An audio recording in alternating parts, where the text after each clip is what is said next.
یہ بابرکت مہینہ اپنے دامن میں اتنی برکتیں لیے ہوئے جلوہ گر ہوتا ہے کہ رسول کریم صلی اللہ علیہ وآلہ وسلم نے ارشاد فرمایا، اگر لوگوں کو پتہ چل جائے کہ رمضان میں کیا ہے تو وہ آرزو کریں کہ پورا سال ہی رمضان رہے۔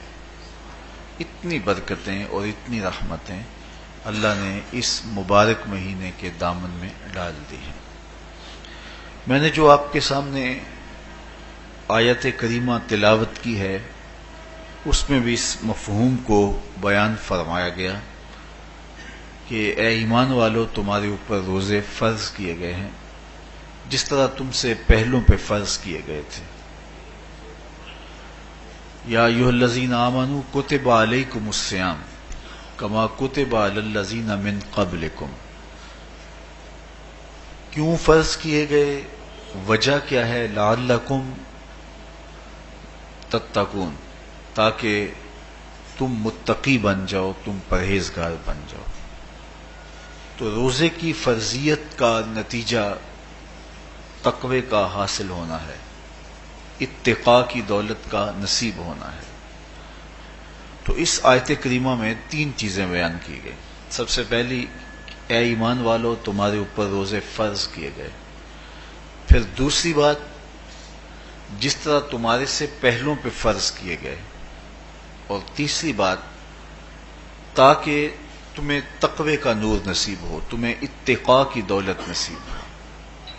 تو ایک تو روزے کی فرضیت کا حکم دیا گیا، اور دوسرا یہ تسلی دی گئی کہ یہ بھوک اور پیاس کی شدت تمہیں ہی نہیں کاٹنا پڑے گی، تم سے قبل بھی لوگ یہ عبادت کرتے رہے ہیں اور وہ اس مشکل عبادت سے تقوی کو حاصل کرتے رہے ہیں، اور تمہیں بھی ہم اس راستے سے تقوی نصیب کرنا چاہتے ہیں۔ علامہ حقی علیہ رحمہ نے لکھا ہے کہ ملک تحمور الثالث، یہ حضرت آدم علیہ السلام کی اولاد سے تیسرا بادشاہ گزرا ہے، اس کے زمانے میں قحط پڑ گیا تھا۔ تو اس نے اپنی قوم کو یہ حکم دیا کہ ایک وقت کا کھانا آپ کھا لیں اور ایک وقت کا کھانا بچائیں اور وہ قحط زدہ علاقوں میں بھیجیں۔ تو قوم نے اس حکم کو بصر و چشم قبول کیا اور ایک وقت کا فاقہ کاٹ کے اپنے ان بھائیوں کے لیے وہ کھانا بھیجتے جو قحط میں مبتلا تھے۔ قوم کی یہ ادا اللہ کو پسند آ گئی اور وقت کے نبی پر وحی کی گئی کہ تمہارے اس عمل کو ہم عبادت قرار دیتے ہیں۔ تو حضرت آدم علیہ السلام کے بعد متصل ہی یہ عبادت فرض کی گئی، اور پھر جتنی بھی ملتیں، قومیں اور امتیں آئیں ان میں روزے کی تحسین کی گئی اور روزے کی تلقین کی گئی۔ پرانی جتنی بھی کتابیں ہیں، اناجیل ہیں، تورات ہے، اس میں روزہ داروں کی تعریف موجود ہے۔ اور حضور علیہ السلام جب اس دنیا پہ تشریف فرما ہوئے تو آقا کریم روزے کی فرضیت سے پہلے بھی روزے رکھتے تھے۔ ویسے روزہ سن 2 ہجری کو فرض ہوا ہے، شعبان المعظم کے مہینے میں، لیکن اس سے قبل بھی ایام 20 کے حضور روزے رکھتے تھے، اور اس کے علاوہ بھی مختلف ایام میں اللہ کے محبوب روزے رکھتے تھے۔ روزے کی فرضیت کے بعد حضور علیہ السلام کی زندگی میں کل 9 رمضان آئے ہیں، جس میں 7 29 کے تھے اور 2 30 کے تھے۔ یہ بات ذہن میں رکھیے گا کہ روزے 29 ہوں، ثواب پھر بھی 30 کا ہی دیا جاتا ہے۔ تو زیادہ تر جو رمضان المبارک کے مہینے ہوتے ہیں وہ 29 کے ہوتے ہیں، 30 کے کم ہوتے ہیں۔ حضور کی زندگی میں 9 میں سے 7 جو ہیں وہ 29 کے ہوئے ہیں اور 2 30 کے ہوئے ہیں، تو ثواب پورے 30 کا ہی ہے۔ بعض لوگوں کو زیادہ ہی مسئلہ ہوتا ہے، 29 ہو جائیں تو یہ اللہ کا کرم ہے کہ روزہ رکھنا بھی نہیں پڑا اور 30ویں کا ثواب بھی مل گیا۔ لیکن وہ شور مچا دیتے ہیں کہ یہ روزہ کھا گئے ہیں۔ میرا نہیں خیال کہ کسی کو اپنے ذمے اتنی بڑی امت کا بوجھ لینے کی پریشانی ہو اور وہ خام خواہ ایک روزے کے لیے پوری امت کا بوجھ اپنے کندھوں پہ ڈال لے۔ تو 29 روزے ہوں یا 30 ہوں، اللہ ثواب پورے 30 کا ہی عطا کرتا ہے۔ روزہ اللہ تعالی جل شانہ کی رضا اور اس کی محبت کے حصول کا ذریعہ ہے، اور اس کا عملی نتیجہ جو اس آیت کریمہ میں بیان کیا گیا وہ تقوی ہے۔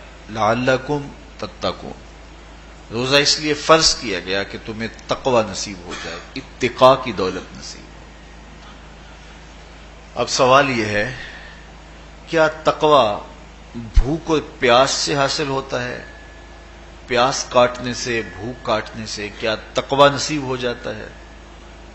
صبح سے لے کر شام تک روزہ رکھنے کی تلقین کی گئی۔ یہاں ناروے میں اور مختلف ممالک کے اندر 20 گھنٹے کا روزہ ہے، اور ہمارے بھی یہاں 16-17 گھنٹے مسلسل شدت کی گرمی میں بھوک اور پیاس کاٹنا ہوتی ہے۔ اتنا طویل دورانیہ جو بھوک اور پیاس کاٹی ہے، اس کا مقصد رزق بچانا نہیں ہے، بلکہ وَيُزَادُ فِيهِ رِزْقُ الْمُؤْمِنِ، ماہ سیام میں مومن کا رزق بڑھ جاتا ہے۔ آپ اپنا بجٹ دیکھ لیجئے، باقی مہینوں کی نسبت ماہ سیام میں آپ کے اخراجات زیادہ ہوتے ہیں اور کشادگی ہوتی ہے۔ تو یہ کوئی خوراک بچاؤ مہم نہیں ہے، بلکہ رزق تو بڑھ جاتا ہے، لیکن اس کے باوجود 20 گھنٹے، 17 18 گھنٹے پیاس اور بھوک کاٹنا، اس کا کوئی مقصد ہے تو وہ مقصد قرآن نے بیان کیا کہ اس کے نتیجے میں تمہیں اتقاء کی دولت ملے گی، تمہیں تقوی کا نور نصیب ہوگا۔ سوال یہ کھڑا ہوا، کیا بھوک اور پیاس کاٹنے سے تقوی مل جاتا ہے؟ تو اس کو سمجھنے کے لیے ایک مختصر تمہید سمجھنا ہوگی، اور وہ یہ کہ ہمارے 2 دشمن ہیں جو ہمیں جادہ مستقیم سے ہٹانے کے لیے دن رات کوشاں ہیں، ایک شیطان اور دوسرا نفس۔ یہ 2 دشمن ہیں جو ہماری متاع عمل، ہمارا خلوص، ہماری للہیت، ہمارا باطن لوٹنے کے لیے ہر وقت مستعد اور فعال رہتے ہیں۔ اب ان 2 دشمنوں سے ہمارے تنہا ناتواں وجود کا مقابلہ ہے، اور ان میں سے جو بڑا دشمن ہے وہ نفس ہے، کیونکہ شیطان نے جب انکار سجدہ کیا تو ہم تو یہ کہتے ہیں کہ ہمیں شیطان نے بہکا دیا، لیکن شیطان نے جب انکار سجدہ کیا اور خود بہک گیا تو اس وقت کوئی دوسرا شیطان تو نہیں تھا جس نے شیطان کو بہکایا، وہ نفس تھا جس نے شیطان کو شیطان بنایا۔ اس نے اندر سے کہا انا خیر منہ، میں بہتر ہوں۔ تو یہ انانیت جو تھی، انا خیر منہ، اس نے اس کو بہکایا۔ تو شیطان کو شیطان بنانے والا نفس ہے، تو نفس شیطان سے بھی بڑا دشمن ہے۔ ایک بزرگ تھے، وہ ساری زندگی اپنی زبان پہ انا کا لفظ نہیں آنے دیتے تھے۔ اس مفہوم کو بیان کرنا ہوتا تو وہ با الفاظ دیگر بیان کرتے، میں کا لفظ، انا کا لفظ وہ اپنی زبان پہ ساری زندگی انہوں نے جاری ہی نہیں ہونے دیا۔ کہتے تھے اس لفظ نے شیطان کا بیڑا غرق کر دیا، تو میں یہ لفظ زبان پہ آنے نہیں دوں گا۔ اچھا، بندے بھی بڑے عجیب ہوتے ہیں، کسی نے کہا لو ان کی زبان پہ یہ لفظ آتا کیوں نہیں، میں جاتا ہوں اور ان کی زبان پہ یہ لفظ آئے ہی آئے۔ چلے گئے۔ بزرگ تشریف فرما تھے، نماز کا وقت قریب ہو رہا تھا۔ حضرت ایک مسئلہ پوچھنے آیا ہوں۔ کہا پوچھئے، شیطان کو کس چیز نے برباد کیا؟ حضرت آپ تو بولیں گے کہ میں نے، آنا نے، تو کہوں گا جیسے بھی ہوا ان کے زبان پہ لفظ میں تو آ ہی گیا نا۔ تو وہ بزرگ بھی بڑے سیانے تھے، اس کی نیت کا کھوٹ سمجھ گئے۔ فرمانے لگے بیٹا نماز کا وقت ہو گیا ہے، نماز پڑھ لیتے ہیں پھر اس پہ بات ہوتی ہے۔ نماز ہوئی، سلام پھرا تو خود ہی فرمانے لگے کسی نے کہا تھا کہ شیطان کو کس چیز نے برباد کیا، جواب دینا چاہ رہا ہوں کس نے پوچھا تھا، جھٹ کھڑا ہو گیا، میں نے کہا اسی چیز نے اس کا بیڑا غرق کر دیا۔ تو جو نفس تھا وہ شیطان کو شیطان بنانے والا ہے، تو ہمارے ساتھ نفس بھی لگا ہوا ہے، ہمارے پیچھے شیطان بھی لگا ہوا ہے۔ شیطان بھی بڑا مکار دشمن ہے، چھوٹا دشمن یہ بھی نہیں ہے۔ یہ ہماری متاع عزیز کو، متاع ایمان کو، متاع عمل کو، متاع خلوص کو لوٹنے کے لیے دن رات مستعد اور فعال رہتا ہے۔ اللہ کے محبوب نے فرمایا الشیطان جاسم علی قلب ابن آدم فاذا ذکر اللہ خانس واذا غفل وسوس۔ شیطان اولاد آدم کے دل پہ قبضہ جما کے بیٹھ جاتا ہے، جب یہ اللہ کا ذکر کرتا ہے تو بھاگ جاتا ہے، اور جب یہ اللہ کے ذکر سے غافل ہوتا ہے تو یہ وسوسہ اندازی کرتا ہے۔ تو شیطان اولاد آدم کے دل پہ قبضہ جماتا ہے، اسے پتہ ہے کہ دل قابو میں آ گیا تو پورا بدن قابو میں آ گیا، چونکہ میرے اعضائے بدنیاں میرے دل کے تابع ہیں۔ موسم اچھا ہے، رت سہانی ہے، صحن چمن میں پھول کھلے ہیں، لیکن میرا دل نہیں چاہ رہا تو ٹانگیں جنبش ہی نہیں کریں گی، مرغن غذائیں سامنے پڑی ہیں اور آپ کا تقاضا ہے کہ جناب لے لیجئے، لیکن میرا جی نہیں چاہے گا تو ہاتھ جنبش نہیں کریں گے۔ آسمان ستاروں اور کہکشاؤں سے بھرا ہوا ہے، جی نہیں چاہے گا تو نظر نہیں اٹھے گی۔ آپ سماعتیں بچھائے بیٹھے تھے، جی نہیں چاہے گا زبان نہیں بولے گی۔ تو پورے آزاد دل کے تابع ہیں، اور اگر دل شیطان کے تابع ہو گیا، اس کے ہتھے چڑھ گیا، تو پھر اعضاء وہی کریں گے جو شیطان چاہے گا۔ اور اگر یہ دل مالک کی محبت سے سرشار ہوگا تو پھر دل جو چاہے گا وہی اعضاء کریں گے، تو دل اللہ کی نافرمانی کی چاہت ہی پیدا نہیں ہونے دے گا، تو اعضائے بدنیاں کا رخ بھی اللہ کی رضا کے حصول کے لیے ہوگا۔ تو شیطان بھی قبضہ دل پہ جماتا ہے اور دل کو قابو میں کر کے حضرت انسان کا بیڑا غرق کرتا ہے۔ اللہ تعالیٰ کا کرم یہ ہوا اذا جاء رمضان سلسلۃ الشیاطین، اللہ کے محبوب علیہ السلام ارشاد فرماتے ہیں جب ماہ صیام آتا ہے تو شیاطین جکڑ دیے جاتے ہیں، جنت کے دروازے کھول دیے جاتے ہیں، جہنم کے دروازے بند کر دیے جاتے ہیں۔ اب ہمارے دو دشمن تھے، ایک نفس اور دوسرا شیطان، دونوں کے مقابلے میں ناتواں اور کمزور جان کو مقابلے میں آنا پڑتا تھا، لیکن جب ماہ صیام آیا، یہ ماہ انور آیا، تو ہمارے دو دشمنوں میں سے ایک دشمن باندھ دیا گیا۔ اب ہمارا مقابلہ صرف ایک دشمن سے رہ گیا۔ دیکھیے ماہ رمضان آتا ہے تو مسجدوں کے در کشادہ ہو جاتے ہیں، لوگوں کا رجحان دین کی طرف ہوتا ہے۔ جو 5 نمازیں بھی نہیں پڑھتے ہوتے ان کو تراویح میں بھی کھڑا ہوتا دیکھتے ہیں، اہتمام ہوتا ہے، نیکی کا، صدقہ و خیرات کا ماحول پیدا ہوتا ہے۔ ایسا کیوں ہے؟ کہ شیطان بن گیا، لیکن اس کے باوجود نظر بھٹک رہی ہے، خیالوں میں آوارگی ہے، اور رشوت کا بازار گرم ہے۔ کیوں؟ کہ ابھی نفس موجود ہے۔ تو نیکی کا جو ماحول پیدا ہوا یہ شیطان کے بن جانے کی وجہ سے، اور برائی کا ماحول اب بھی موجود ہے یہ نفس کے موجود ہونے کی وجہ سے۔ تو ہمارے دو دشمن ہیں جو ہمیں زیادہ مستقیم سے ہٹاتے ہیں، ایک شیطان اور دوسرا نفس۔ اب جب ماہ صیام آیا تو شیطان باندھ دیا گیا، اب ہمارا مقابلہ صرف نفس سے ہے، اور یہ نفس شیطان سے بھی بڑا دشمن ہے۔ شیطان کو شیطان بنانے والا نفس ہے، اور وہ ہمارے ساتھ جڑا ہوا ہے۔ ماہ صیام میں شیطان تو بند گیا لیکن نفس نہیں بندھا۔ اب ہمیں اپنے نفس کو کمزور کر کے اور اپنی فتح حاصل کرنی ہے اور تقوی کی منزل کو پانا ہے۔ اب شیطان تو اللہ نے باندھ دیا، اب نفس کو کیسے باندھیں؟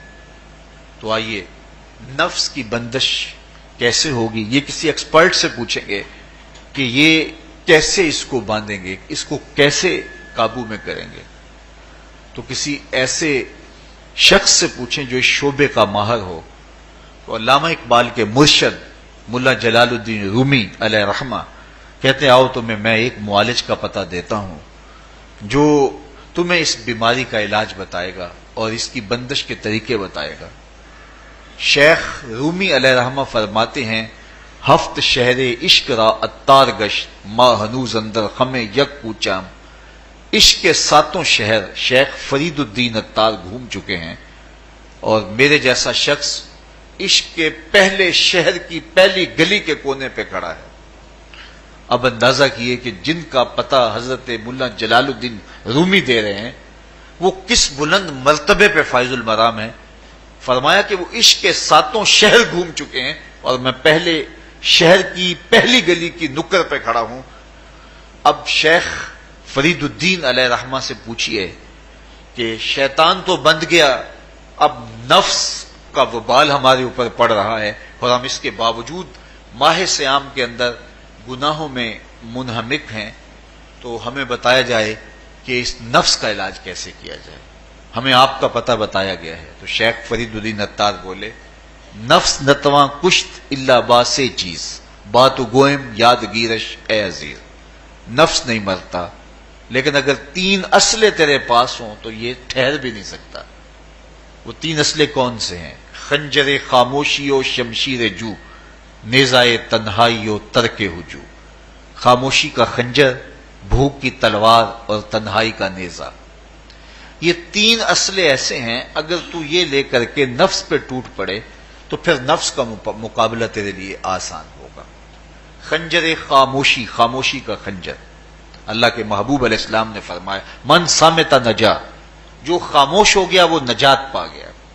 کیونکہ انسان کی زندگی کی زیادہ آفتیں اس کی زبان کی وجہ سے ہیں. آپ اپنے گناہوں کا اور میں اپنے گناہوں کا اگر احتساب کروں تو ہمیں سب سے زیادہ گناہ زبان کے ملیں گے. آنکھیں بھی گناہ کرتی ہیں، ہاتھ بھی گناہ کرتے ہیں، پاؤں بھی گناہ کرتے ہیں، لیکن سب سے زیادہ گناہ زبان کرتی ہے. جھوٹ بھی بولتی ہے، غیبت بھی کرتی ہے، شکوہ بھی کرتی ہے، گالی سب و شتم اور کیا کچھ زبان کے گناہ ہیں. اسی لیے اللہ کے محبوب نے فرمایا جو تمہارے 2 جبڑوں کے درمیان ہے یعنی زبان اور 2 ٹانگوں کے درمیان ہے تمہاری پارسائی کی جگہ، تم ان 2 چیزوں کی مجھے ضمانت دے دو، میں محمد تمہیں جنت کی ضمانت دے دیتا ہوں. تو انسان کے سب سے زیادہ گناہ زبان کے ہیں اور اس کی پارسائی کی جگہ کے. تو اس لیے میرے حضور نے فرمایا من صمت نجا، جو خاموش ہو گیا وہ نجات پا گیا. خنجر خاموشی، خاموشی کا خنجر نفس کشی کا ایک مؤثر ذریعہ. اور دوسری بات بشمشیر جو، اور بھوک کی تلوار. تو بھوک سے نفس کا مقابلہ کیا جا سکتا ہے، بھوک کی تلوار سے نفس کا سر کاٹا جا سکتا ہے. اللہ کے محبوب کا فرمان سنیے، یا معاشر الشباب من استطاع منکم الباء فلیتزوج فإنه اغض للبصر واحسن للفرج فمن لم یستطع فعلیہ بالصوم فإنه له وجاء. اے جوانوں کے گروہ، تم میں سے اگر کوئی نکاح کرنے کی طاقت رکھتا ہے تو وہ دیر نہ کرے، فی الفور نکاح کر لے. یہ نظر کا اور پارسائی کا محافظ ہے. لیکن اگر تم میں سے کوئی نکاح کرنے کی فی الحال پوزیشن میں نہیں ہے تو وہ کثرت کے ساتھ روزے رکھے. روزے قاطع شہوات ہیں. تو بھوک سے نفس کو جو ہے وہ روکا جا سکتا ہے، اس کو لگام ڈالی جا سکتی ہے. تیسری بات نیزہ تنہائی، تنہائی کا نیزہ. تو فرمایا گیا کہ العافیت فی العزلہ، کہ تنہائی کے اندر ہی عافیت ہے. جب مجلسوں میں غیبت کی بدبو پھیلتی ہو اور چغلی کا ماحول معاشرے کا جزو لا ینفک بن جائے اور مجالس کے اندر نظروں کی پاکیزگی کا قائم رہنا مشکل ہو جائے اور انسان کی زندگی کے اندر گناہوں کا بہت بڑا سبب مجلسی زندگی ہو تو پھر اس سے تنہائی بہتر ہے. حضرت شاہ نقشبند بخاری فرماتے ہیں کہ فقیر کے لیے سب سے اچھی جگہ اللہ کا گھر مسجد ہے، یا کسی کامل صالح شخص کی صحبت ہے، اور یا پھر تنہائی ہے. چوتھی جگہ ہلاکت کے علاوہ اور کچھ نہیں ہے. ہمیں اپنے کاروبار میں، اپنے معاملات میں، اپنی ملازمتوں میں جانے کی تلقین کی گئی تو وہاں یہ تلقین کی گئی کہ دیر سے جاؤ جلدی واپس آ جاؤ، اور مسجد میں جاتے ہوئے تلقین کی گئی کہ جلدی جاؤ اور دیر سے واپس آؤ. لیکن ہم مسجد کے دروازوں پہ جب دور موجود میں رش دیکھتے ہیں کہ لوگ بہت جلدی نکلنا چاہتے ہیں، حتیٰ کہ کندھوں سے کندھے ٹکرا رہے ہوتے ہیں کہ جلدی سے باہر نکل جائیں. حالانکہ وہ عافیت کی جگہ ہے، 2 منٹ زیادہ بھی ہو جائیں تو کوئی حرج نہیں ہے. اور ایسے لوگوں کو بھی نکلنے میں جلدی کرتے ہوئے دیکھا ہے کہ لگتا تو یہ تھا کہ شاید یہ انہوں نے کسی ضروری کام پہ جانا ہے، لیکن باہر نکل کے بازار میں پھٹے پہ بیٹھے تھے اور مسجد سے نکلنے کی جلدی بہت تھی. تو مسجد میں جلدی جاؤ اور دیر سے واپس آؤ، اور بازار میں دیر سے جاؤ اور جلدی واپس آؤ. لیکن ہمارے رویے اس کے برعکس ہو گئے. تو تنہائی میں عافیت ہے، خاموشی میں عافیت ہے، اور بھوک میں عافیت ہے، اور یہ ساری چیزیں روزے میں میسر ہیں. فرمایا تم سے اگر کوئی شخص الجھے، بحث کرے، لڑائی کرنا چاہے تو تم اسے کہو انی صائم، میں نے روزہ رکھا ہوا ہے.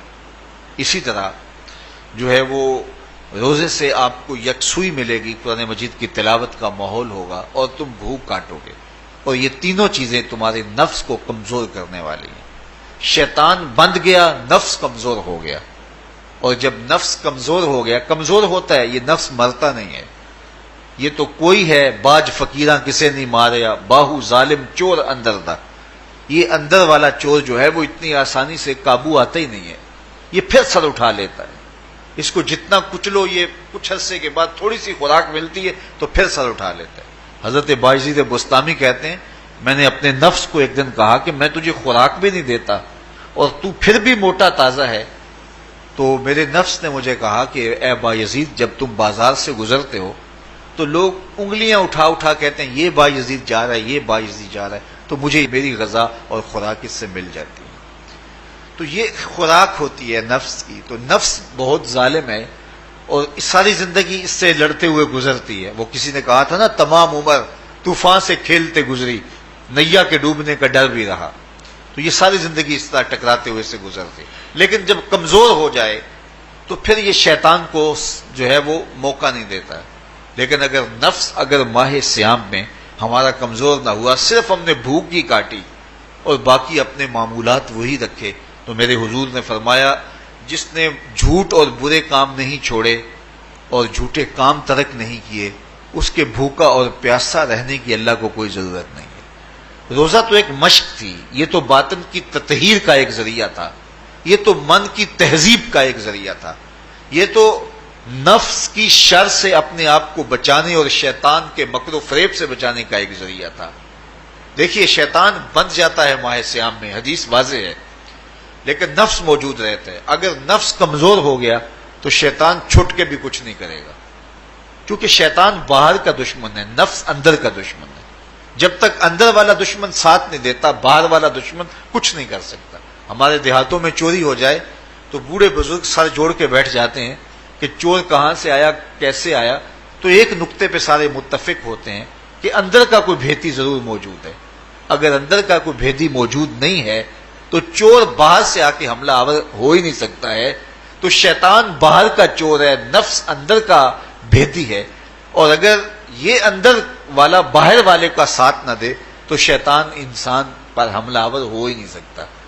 اس لیے اس کو قابو کر لیں، اس کو رام کر لیں، تاکہ شیطان چھٹنے کے باوجود بھی جو ہے وہ ہمارے اوپر حملہ آور نہ ہو سکے. ورنہ وہ تو پیچ و تاب کھا رہا ہے کہ یہ جو تم نمازیں پڑھتے ہو، سروں پہ ٹوپیاں تم نے پہنی ہیں اور بڑے شریف بن کے مسجد میں جا رہے ہو، ذرا چھٹ لوں عید کے دن ہی جو ہے وہ تمہارا سارا کیا دھرا برباد نہ کیا تو مجھے شیطان نہ کہنا. تو وہ سب کچھ برباد کر دیتا ہے اگر ہمارے نفس کی تہذیب نہیں ہوتی. تو یہ اللہ نے ایک ہمیں موقع دیا ہے، پورا ایک مہینہ ہے، ایک ورکشاپ ہے باطن کی تطہیر کے لیے اور ایک اندر کی پاکیزگی کے لیے ہمیں ایک موقع فراہم کیا گیا ہے، اور اس سے ہم بھرپور فائدہ حاصل کریں. قرآن مجید کی کثرت کے ساتھ تلاوت، صلاۃ التراویح میں شمولیت اور خاموشی کا اختیار کرنا، اور جو ہے وہ اللہ کے ذکر فکر کی طرف متوجہ رہنا اور بھوک کاٹنا. اس کا عملی نتیجہ یہ ہوگا کہ اتقاء کی دولت نصیب ہوگی. دیکھیے ماہ سیام میں ہمیں ان کاموں سے بھی روک دیا گیا جو کہ کام جائز تھے، کھانا پینا اور جو ہے وہ اپنی منکوحہ سے جنسی تعلق، یہ تو وہ امور تھے کہ جو جائز تھے، مشروع تھے. لیکن اوقات روزہ میں ان جائز کاموں سے بھی ہمیں روک دیا گیا. اس فلسفے کو ہمیں سمجھنا ہوگا کہ جو کام شریعت میں جائز تھے، مشروع تھے، روزہ ان سے بھی رک جانے کا نام ہے. اور جو چیزیں شریعت میں جائز ہی نہیں ہیں، جھوٹ بولنا ہے، غیبت کرنا ہے، بد نگاہی ہے اور دیگر برے اعمال ہیں، تو یہ چیزیں تو روزہ نہ بھی ہو پھر بھی ناجائز ہیں. تو جو چیزیں جائز تھی روزے میں ان سے بھی منع کر دیا گیا، اور جو چیزیں ناجائز ہیں تو اگر کوئی شخص ان چیزوں سے نہیں رکتا تو پھر اس نے روزہ کیا رکھا. ایک بندہ بھوک کاٹتا ہے لیکن جھوٹ بولتا ہے، ایک بندہ پیاس کاٹتا ہے لیکن غیبت کرتا ہے، ایک بندہ صبح سے شام تک نہ کچھ کھاتا ہے نہ کچھ پیتا ہے لیکن رشوت لیتا ہے۔ پھر مجھے بتائیے اس نے روزہ کیا رکھا؟ روزہ تو ایک مشق تھی کہ جو چیزیں جائز تھی ان سے بھی منع کر دیا گیا، ان سے بھی روک دیا گیا، اور جو ناجائز تھی وہ تو پہلے ہی ناجائز تھی، روزے کے بغیر بھی ناجائز تھی۔ تو اس لیے روزہ ایک مشق ہے۔ ہمارے سامنے مرغن غذا موجود ہے، ہمارے پاس سامنے ٹھنڈا مشروب موجود ہے، اور ہمیں مشق کرنے کی تلقین کی گئی کہ تمہیں بھوک ہے، شدت کی پیاس ہے، لیکن صبر کر کے دکھاؤ تم نہیں لوگے، یہ تمہاری مشق ہے۔ تو پھر جو حرام ہوگا، اللہ کی طرف سے ممنوع ہوگا، تو اس کو تم کس طرح لوگے جب تمہاری یہ مشق ہو چکی؟ لیکن ہم اس مشق کے اندر ہی جب ان سے نہیں رکیں گے تو پھر ہمارا روزہ ہی نہیں ہوگا، پھر بھوک اور پیاس کاٹنے کے علاوہ کچھ نہیں ہوگا۔ بہت سارے روزہ دار ایسے ہیں جن کا روزہ سوائے بھوک اور پیاس کاٹنے کے کچھ نہیں ہے۔ اس لیے جن چیزوں سے اللہ نے منع کیا ہے ان سے تو رکنا ہی رکنا ہے، جو چیزیں مشروع ہیں ان سے وقتی طور پہ روکا گیا تو ان سے بھی روک کر کے روزے کی تکمیل کی جائے۔ اچھا، روزے میں ایک اور چیز ہے کہ ہمارے صوفیاء مراقبہ کر کے ایک دولت پاتے ہیں، اور وہ کیا کہ اللہ دیکھ رہا ہے۔ وہ مراقبے میں بیٹھ جاتے ہیں اور اس تصور میں ڈوب جاتے ہیں کہ میرا اللہ مجھے دیکھ رہا ہے، اور یہ یقین اپنے اندر اتارتے رہتے ہیں۔ اس کا نتیجہ یہ ہوتا ہے کہ پھر گناہ کرنا مشکل ہو جاتا ہے۔ یہ تصور جب بندے کے ساتھ جڑ جاتا ہے کہ میرا اللہ مجھے دیکھ رہا ہے۔ ماہ سیام میں یہ دولت اللہ بانٹ دیتا ہے۔ جو مراقبے سے صوفیاء حاصل کرتے ہیں، اللہ تعالیٰ اس دولت کو اہل ایمان پہ چھڑک دیتا ہے۔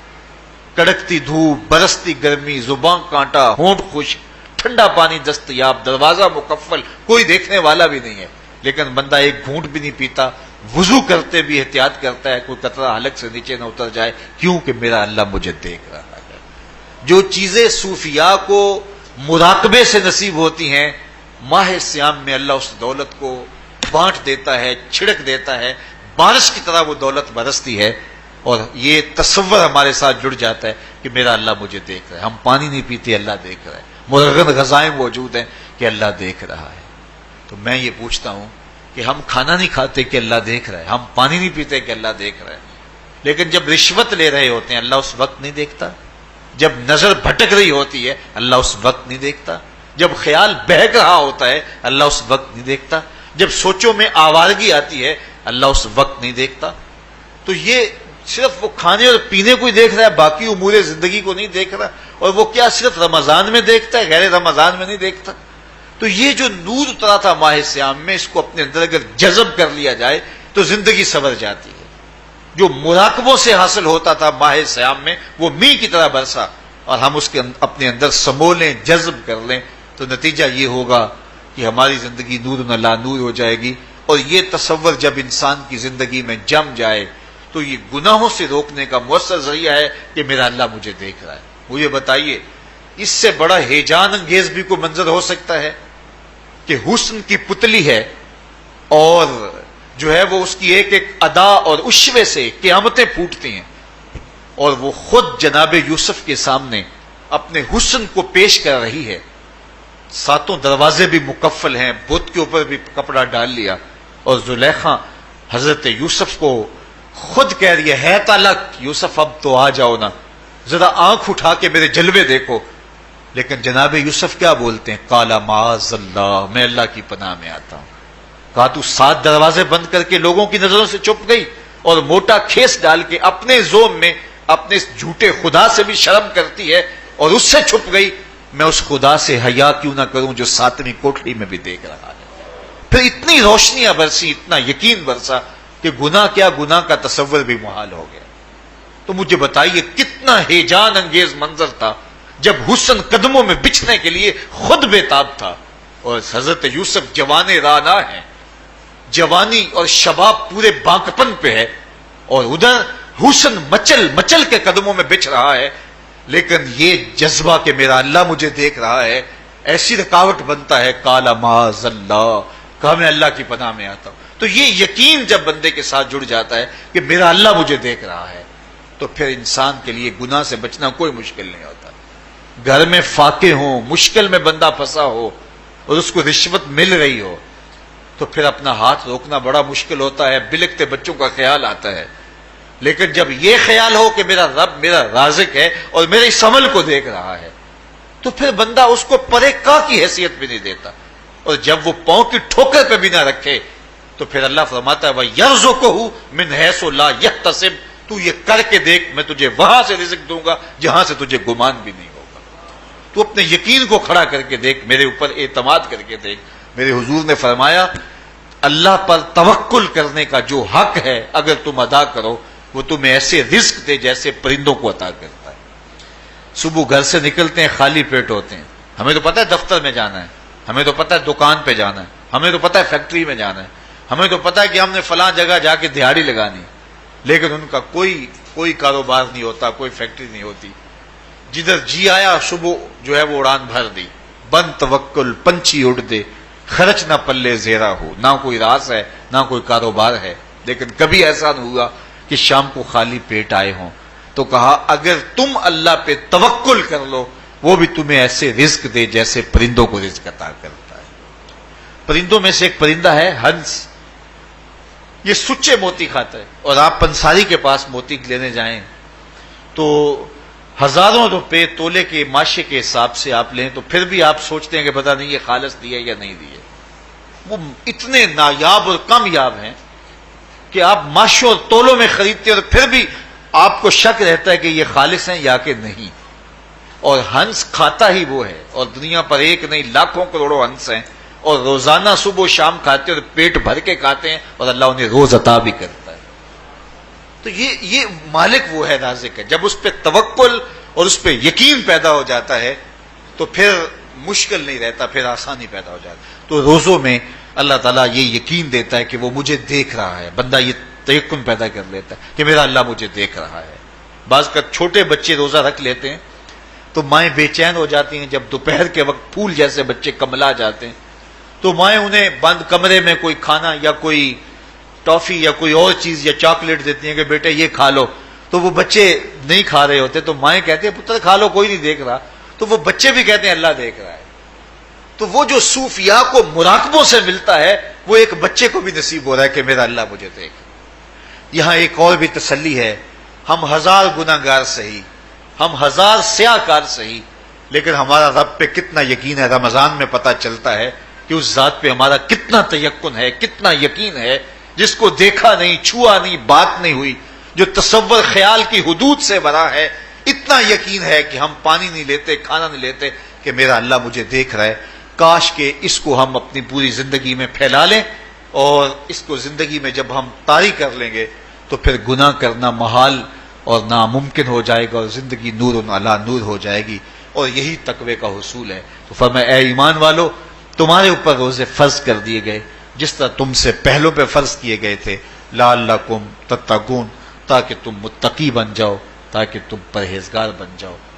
حضرت سلمان فارسی رضی اللہ تعالی عنہ سے مروی ہے کہ جب شعبان کی 29 تاریخ ہوتی تو اللہ کے محبوب ہمیں خطبہ ارشاد فرماتے، اس میں رمضان المبارک کے فضائل بیان کرتے اور کہتے تمہارے پاس ایک شہر عظیم عزت اور عظمت والا مہینہ آ رہا ہے جس کا ہر دن باقی سال کے دنوں سے افضل ہے، جس کی ہر رات باقی سال کی راتوں سے افضل ہے، اور اس میں ایک رات ایسی ہے لیلۃ القدر جو 1000 مہینے سے بہتر۔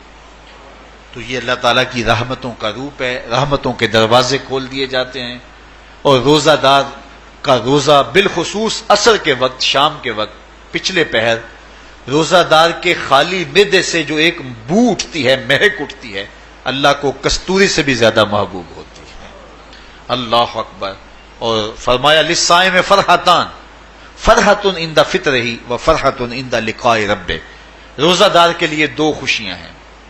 ایک خوشی اسے تب ملتی ہے جب وہ روزہ کھولتا ہے سارے دن کی بھوک اور پیاس کاٹ کے، جب شام کو ٹھنڈا اور میٹھا مشروب اسے ملتا ہے اور وہ مشروب اپنے جو ہے وہ منہ میں ڈالتا ہے، وہ معدے کی طرف اترتا ہے، تو اس کی زبان بولے نہ بولے اس کا ایک ایک انگ اللہ کی تسبیح بول رہا ہوتا ہے اور اللہ کا شکر ادا کر رہا ہوتا ہے۔